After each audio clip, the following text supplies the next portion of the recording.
My name is Hayley McEvoy, and I'm currently a grad student at Chatham University. I am studying sustainability right now, and over the summer I have been collecting dragonfly larvae species from the Allegheny National Forest. My name's Carmel Ricketts. I'm 19 years old, born and raised in Pittsburgh. I've been an artist ever since I could hold a pencil, and I'm an adrenaline junkie. Hey guys, my name is Danielle Johnson, and I'm a 28-year-old model, artist, and entrepreneur. I run my own home organization and cleaning business called Domesticated Disorder.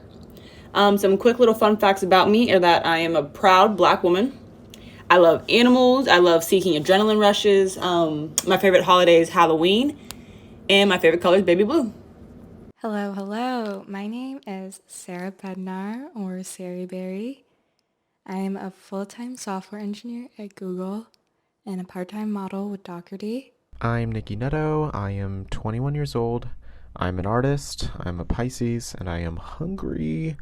I am a person that has essentially become addicted to change and maturity.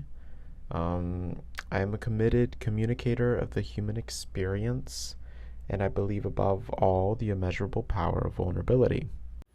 I'm Erin Mykich. Some things that I love and that are really important to me are my friends and family, and just getting to talk to them and laugh with them. I really love being outdoors and in nature. My name is Harmony Fix. I have been modeling for almost 3 years now. It started as a hobby and kind of grew into a passion per se. Hi, this is Angelica Kim. I am currently 21 years old and I just graduated college. I don't really know what else to say about myself because I think I'm at a time where I'm still figuring that out. I kind of went to school to just study whatever I wanted. I didn't really process career choices and all that, and so I'm just trying to figure out how I want to apply this knowledge of psychology, philosophy, politics, into something where I can make positive impacts. Hi, I'm Sara Jenkins. I'm a professional hair and makeup artist, and I've been in the industry for 5.5 years. Hi, my name is Cameron. I'm a professional photographer, and we recently collaborated together on a creative project entitled Distance. Distance was inspired by a Pinterest board I created in April of 2020 to encapsulate how I was feeling at the time and my emotions during the pandemic. And stay tuned for the rest of the video. We'll walk through some behind the scenes, details on the creative process of working together, and then, of course, the final product. So, thank you. The inspiration for the makeup and the styling came down to two parts. First part is the ego death. That has to do with this concept of shedding the old self, releasing it, and ultimately letting it die and move on. But it isn't to say that that process is easy or that it feels good, because oftentimes anyone who's ever gone through anything like that can tell you it's probably one of the most painful experiences ever. And so we used liquid latex to simulate skin peeling off. Now, I wasn't so concerned with the realism aspect of it because this is kind of has a hint of surrealism to it. I wasn't too concerned with the realistic, like it has to be looking exactly like skin peeling off. So that gave us a lot more creative freedom when it came to how the makeup was applied and where and what it looked like and how to spread the latex, and just like a lot of versatility. Now, Sarah's just given us a great explanation of her approach and her ideas behind the creative design of the first half of the shoot. I'll walk you through some of the gear that I used and then my lighting setup that I have going on right now. So I have a few different things. Overall, it's just a lot of reflected light. So it's all continuous lighted tungsten bulbs, so all I think 500 or 800 watt bulbs. Some of them I got from Home Depot, some of them I picked up from an old thrifting shop that they just hadn't been in use. A lot of professionals now use higher end LEDs like some of the stuff that Ari or Aperture offers, but these are a great option for anyone who's sort of budget conscious or just getting started out. And I love the results and the color, which you'll see in a few minutes. So right now I'm working with Nicky and directing him through some of the poses, and we have this light pink backdrop as well, which I think the pastels in the color palette here work really well, matching with the skin tones of the models. This shot is actually on medium format film.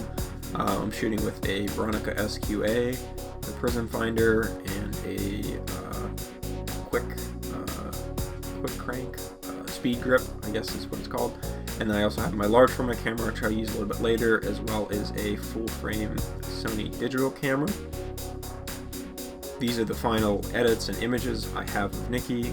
These were taken on my Sony a7 II digital camera, as well as using a Zeiss 50mm f1.4 prime lens, in addition to a diffusion and warming filter, which I really thought brought out the skin tones in this set.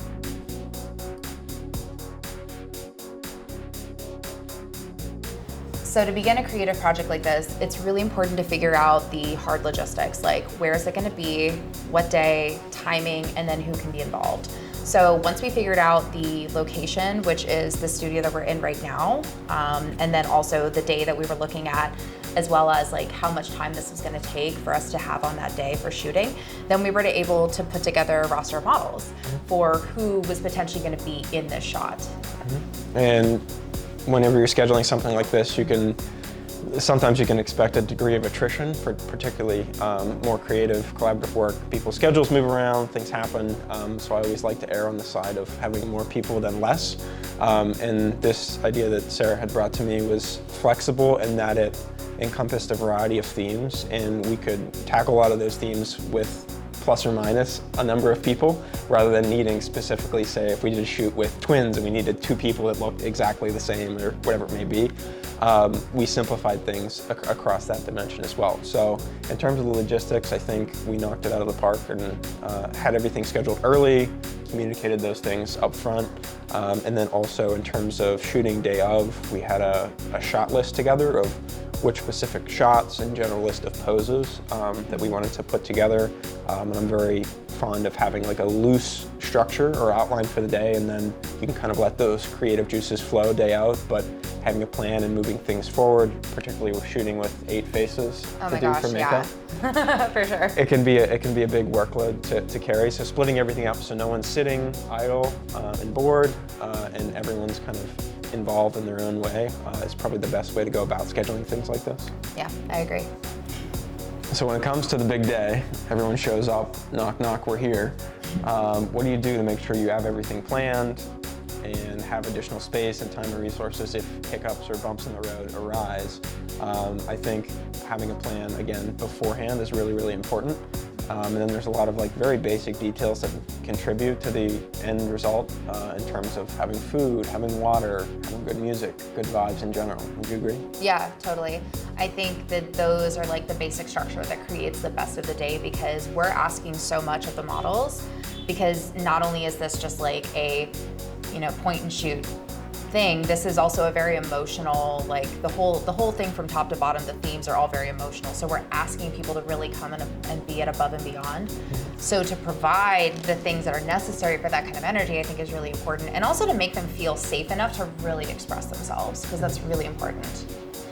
So yeah, we made like a food list. I managed like most of the snacks and the coffee, and then you managed like the water and water, yeah. Some chocolate. I did bring some chocolate. Yeah. That's my big contribution. But I think everyone was well fed and energized for the day. So. Yeah, and then I curated playlists, because I'm very much about the music vibes. That to me is like the most important. Yeah, it can make or break. It literally can. So I put a lot of energy into creating a playlist that, really took people on a journey emotionally through this whole thing. And yeah, I don't know. There's not too much to be said other than music vibes are good vibes, so. Absolutely, absolutely.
now that we've wrapped up some lighting tests and makeup tests, we're moving on to the paired up look with Sara and Angelica.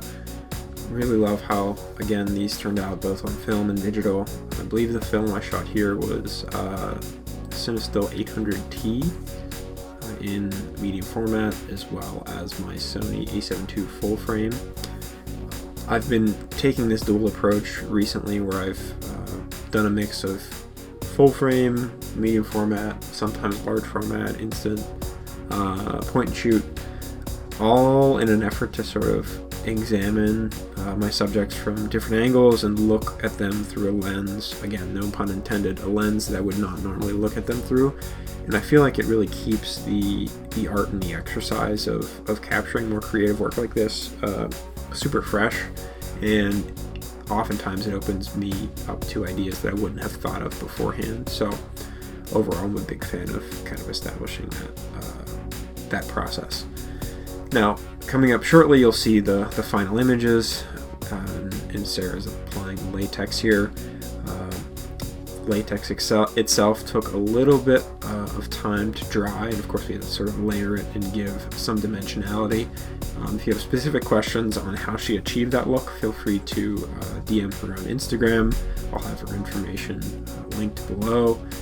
And then the next look that we move on to will be with Carmel. So enjoy.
And then a quick comment on food. Sara here, again, I think we mentioned earlier, but she brought a homemade vegan dish in.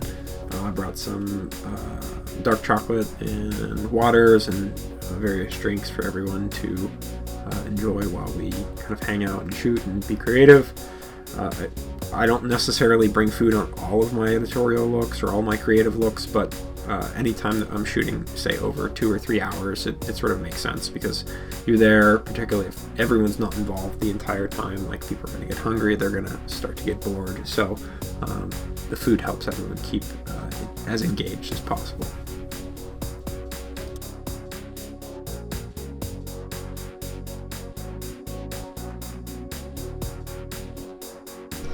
I would say a little bit more.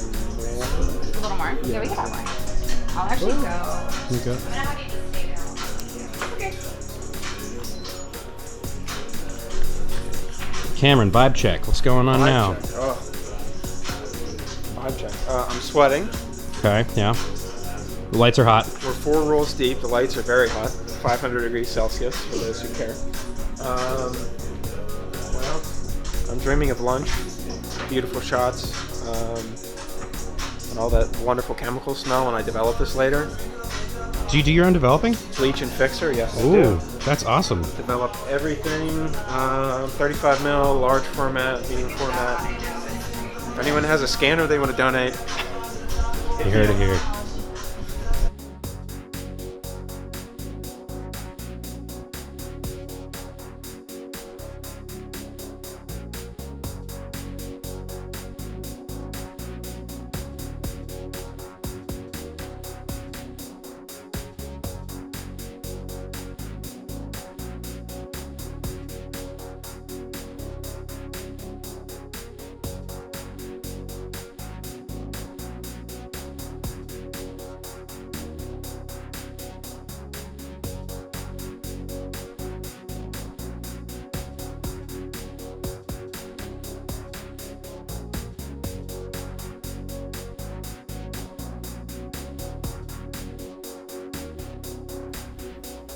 Now, my process with Carmel was similar to the other previous shoots that I had set up, where I did a blend of film and digital. I had something unique in mind later on, which you'll see after this final set of images gets presented. I've been doing something recently with my Canon 35mm camera, so I have a Canon EOS A2, so it's a later SLR that came out around the same time that sort of like the Canon 5D Mark I came out, so it was that cusp of film or digital, what's going to win out in the long term. But the perk of using a camera that is that new is it's able to have a great super quick mechanical shutter, and then also you can burst fire in rapid succession. So I've had a little bit of traction on Reddit, actually establishing some GIFs or like animated movies with some of the frames that I've shot, and had the unique idea of using an infrared film, being that I was using tungsten light, which emits a decent amount of UV light from those very, very hot and bright bulbs, and knowing that the human skin actually will irradiate back infrared light, which would be captured by the film.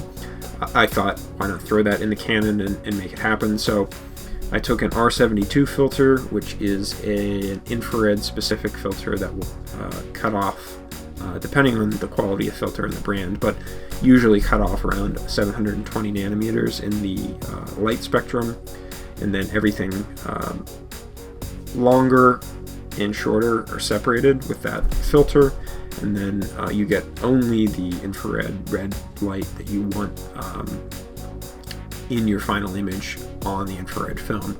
So again, I use Rolly IR 400, and again, it's usually like a 5.5 or 6 stop filter compensation. So shot it at pretty much ISO 6 and f1.4, I believe, on the Sigma Art lens I have for my Canon. And I really love how the final result turned out.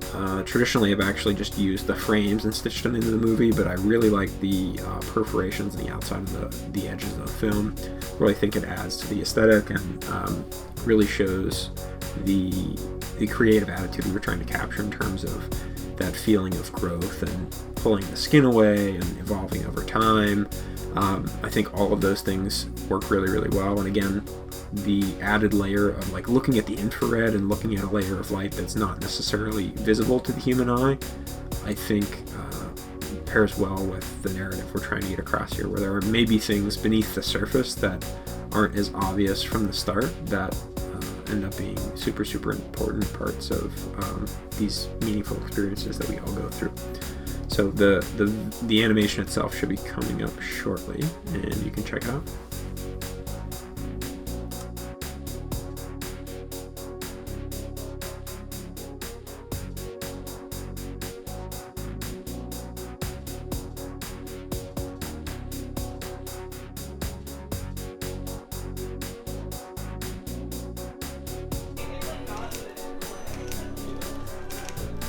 Whoa.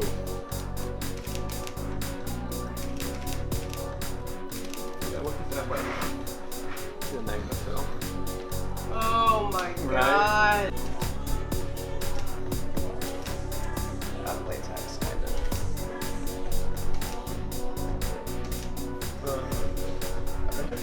We bought like one of everything on the menu this past one, insane. Dude. That's I 17 haven't- ingredient Salad, cow yum. That's like my job is to mix that for people. I had to mix one for Dakota Johnson. I've never been shakier in my Really? life. Whoa, Yeah. she was there? That's cool. She came in and I had to mix her 17 ingredient salad. And then we were on like a first name basis. Oh my gosh, there you are. Wow, that's really cool. So it's like, it's intimidating. You're like staring down the barrel of this thing. Of this tube. So let's get a sheet here.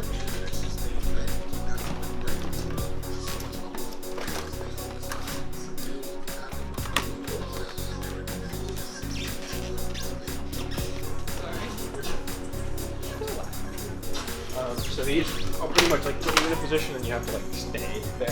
And then the shot itself will be like instantaneous, but like the focus. Yeah, go right ahead.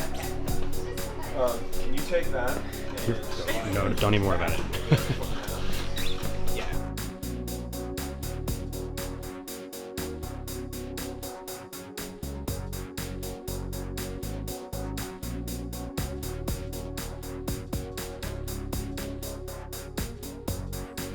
So you've been watching me work with Carmel and knock out some large format shots.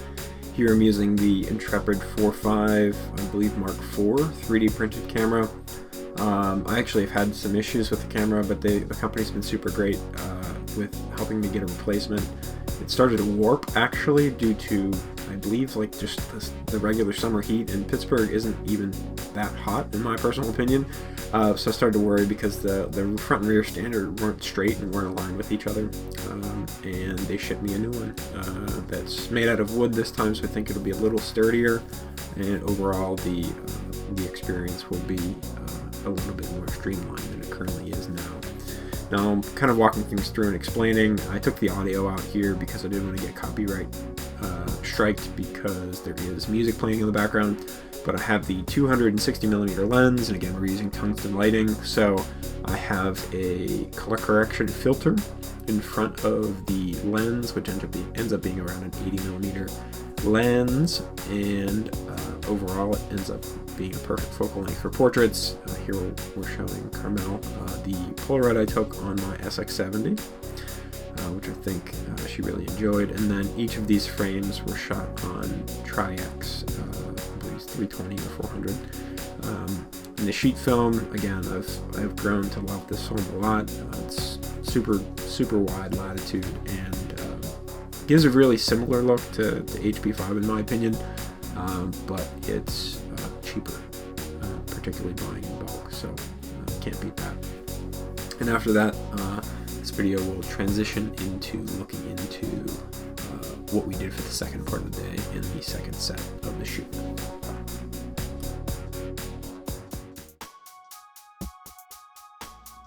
The second part is about the rebirth. The rebirth is after the skin is completely shed, there's the fresh skin underneath, there's the fresh self.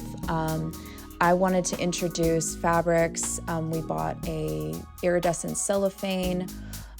We also introduced some brighter colors, and just the idea of like, oftentimes the newer skin is a lot thinner. It's a little bit more see-through. So in a way, like those things kind of create that illusion of like see-through, but there's also brightness to it, which is why we have the bright colors and playing with unusual placements and unusual textures, but it's all meant to connotate like the inspirational feeling you get when you come out the other side of something really big like that.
And now it's time to pull out the big guns, aka the bubble gun, aka the bright hot pink bubble machine that I picked up from the, I believe Amazon or even the dollar store. I remember seeing it and it caught my eye and reminded me of my childhood, so I wanted to incorporate it in some way, shape, or form in this photo series. And I think as soon as I saw the initial mood board that Sara sent over with the iridescent colors and sort of rainbow-esque aesthetic, the first thing that popped in my mind was to incorporate some sort of like soap or oil emulsion, being that a lot of the times when you see a bubble or you see soap in a pool of liquid, you'll get these really, really cool rainbows that move and flow throughout either the bubble or the liquid surface. And again, I think pair perfectly with the iridescent fabric that we have in this shot. I tried to pose the group here in a way that would balance out the frame and fill the frame and draw attention to some of the really nice angles we have going on. So everyone's in all black, similar hair and makeup looks as well, and by framing things as a triangle, you have this natural sort of cadence where your eye is drawn across the image and you can kind of look around. And after that initial series of images, we layered on a different shade of iridescent film that was a little more red to give a more serious tone, I think, to the images, because the initial ones were a little bit playful with the bubbles, and the darker film, I think, illuminates some of the themes that we were trying to touch upon with this project.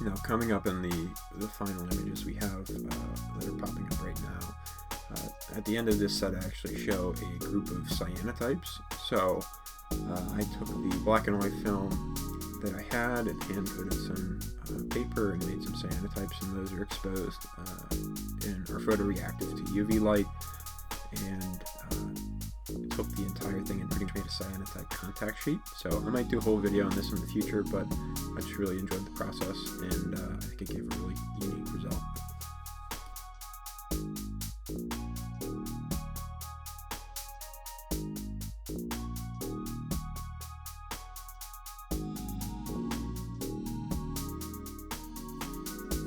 The second group here that we had on the second set, again, I stuck with this really bright, colorful palette that Sara had suggested. So we have those cyans, hot pinks, light greens, and I think that vibrant energy really gets captured through both the emotion of the models here, and then also the fabrics and textures that we're playing along with.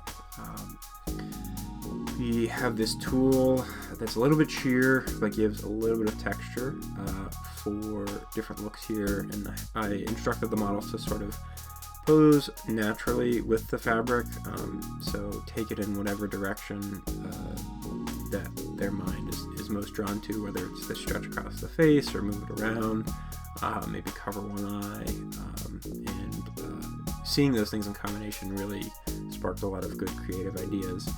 This last look we have here, I have them all stacked together, and seeing everyone bathed in that sea of fabric, I had the thought to even pull some long exposures, which you'll see in the final images, where they're all around, I would say, a 15th or 30th of a second in terms of the shutter speed, and it gives this feeling of an overwhelming sense of motion or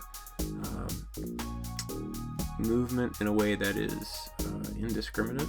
So overall, those images, you feel the color, you feel the look that we're trying to get across without necessarily like marrying it to one person's specific facial expression or look across the series of images.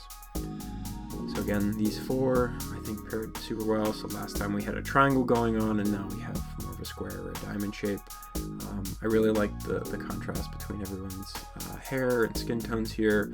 You really get, again, that vibrant rainbow aesthetic that we were looking to achieve.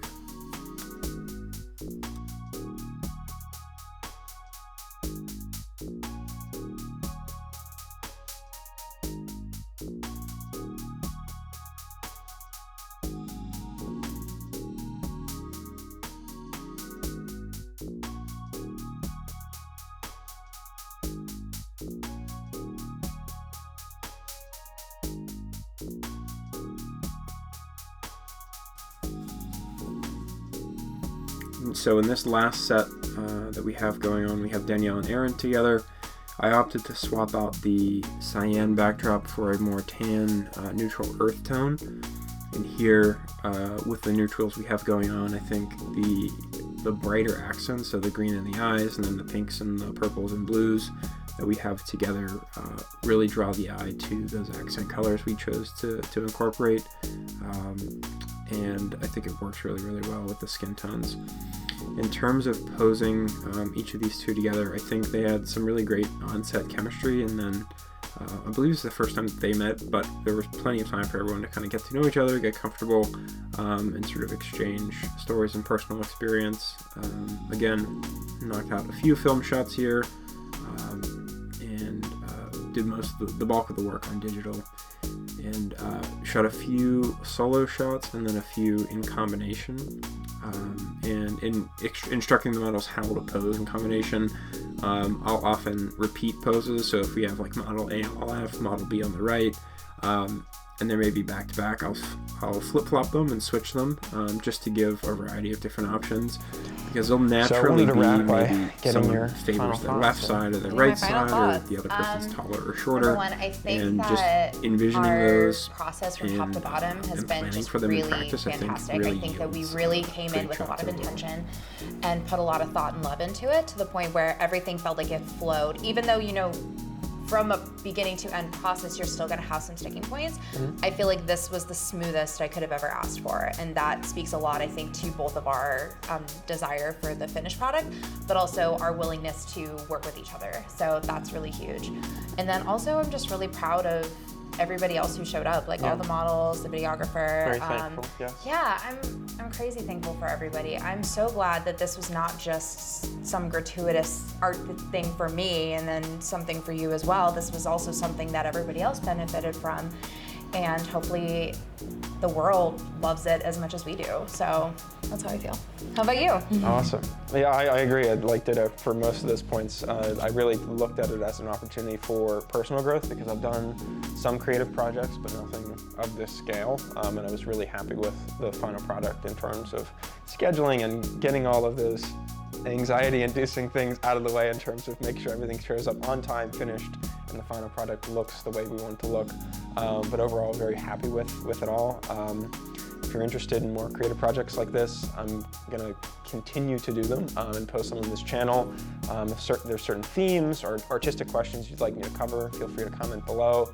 And of course, I'll have everyone who was involved with the project's information linked in the bio description below. Anyone who has a channel will be there, and then of course everyone's Instagram and TikTok will be down there as well. So I encourage you to check things out, and if you like it, check out more of the videos on my channel. Thanks for stopping by. Yeah, absolutely. Thank you.